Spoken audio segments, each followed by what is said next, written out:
11 పొద్దున్నే నేను సమీక్ష చేసి ఒక ఉమెన్ ఐపీఎస్ ఆఫీసర్ని అపాయింట్ చేసి కంప్లీట్గా డీటెయిల్ చేసి సెక్షన్స్ ఆల్టర్ చేసి బండి సంజయ్ ఇంటికే కాదు, బండి సంజయ్ బావమరిది ఇంటికి ఢిల్లీలో కూడా అందరినీ 5 పోలీస్ టీంలను ఈరోజు పంపించినాం. ఓకే, ఎక్కడన్నా ప్రభుత్వం కేసుని ఏమైనా డైల్యూట్ చేసిందా?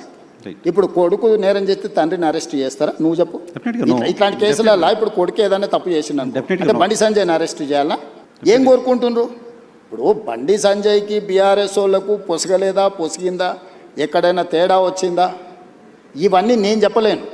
కానీ ఆర్ఎస్ ప్రవీణ్ కుమార్ గారు వాలంటీర్ రిటైర్మెంట్ తీసుకున్న ఆఫీసర్, ఆయనే ఇన్వెస్టిగేటింగ్ ఆఫీసర్ అనుకుంటే ఆయన ఐపీఎస్ కాదు, ఇప్పుడు is no more IPS officer. ఆయన రిటైర్ అయిపోయింది. ఓ గడీలకు వ్యతిరేకంగా కొట్లాడుతున్నాడు, ఇప్పుడు ఆ గడీల దగ్గరనే గులాంగిరి చేస్తున్నాడు. పోలీసులు బెదిరిస్తున్నారు బాధిత కుటుంబాన్ని. ఎవరికి అవసరం ఉందా? పోలీసు బెదిరిస్తే కేసు ఎందుకు కడతాము? నేనేమంటున్నా, ఎవరు ఫిర్యాదు చేసినా కూడా దానికి క్షుణ్ణంగా పరిశీలించి కేసులు కచ్చి చట్ట ప్రకారం శిక్షిస్తా అంటున్నా. ఇన్ని రోజులు బీఆర్ఎస్ వాళ్ళు ఏమన్నారు, మన బీజేపీ వాళ్ళు ఏమన్నారు, రేవంత్ రెడ్డి కేటీఆర్ను కేసీఆర్ను జైల్లో పెడతలేడు, వీళ్ళిద్దరు కుమ్ముక్కైనరు అన్నారు. ఇప్పుడు బీఆర్ఎస్ వాళ్ళు ఏమంటున్నారు, రేవంత్ రెడ్డి బీజేపీ వాళ్ళు కుమ్ముక్కైనరు, బండి సంజయ్ని జైల్లో పెడతలేడు కాపాడుతున్నారు. మీరే భారత హోంశాఖ మంత్రి కొడుకు కేసు అయిన తర్వాత పారిపోవడం ఏంటి? అది చాలా తప్పు. అది బండి సంజయ్ గారు నైతిక బాధ్యత తీసుకొని కొడుకుని వెంబడే విచారణకు పంపించాలి. నేను కూడా సూచన చేస్తున్న ప్రజాప్రతినిధిగా ధైర్యంగా ఎదుర్కోవాలి. పారిపోతే పరిష్కారం కాదు కదా. నేను బండి సంజయ్కి సూచన చేస్తున్నా. బండి సంజయ్ కూడా కష్టపడి కింది నుంచి కార్యకర్త నుంచి అక్కడికి వచ్చిండు.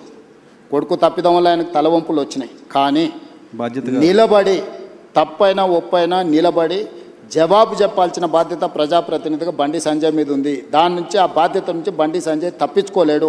నేను ఈ వేదిక మీద నుంచి బండి సంజయ్ గారికి సూచన చేస్తున్నా, తక్షణమే నీ కొడుకుని తీసుకొచ్చి పోలీస్ స్టేషన్లో నువ్వే అప్పచెప్పు. దానివల్ల నీ గౌరవం పెరుగుతుంది సమాజంలో.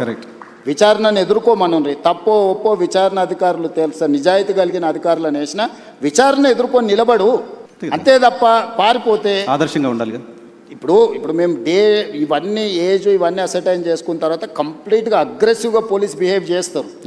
ఇప్పుడు ఇవన్నీ అసర్టైన్ చేసుకొని నోటీసులు ఇచ్చినాం, వాళ్ళకి సమయం ఇచ్చినాం. ఆ నోటీస్ సమయం లోపల వాళ్ళు స్పందిస్తారని ఆశయం. స్పందించకపోతే పోలీస్ రకంగా వ్యవహరిస్తుంది. దీంట్లో 2 రోజులు వాయిదా వేసుకోవడం వల్ల వాళ్ళకు వచ్చే లాభం ఏం లేదు.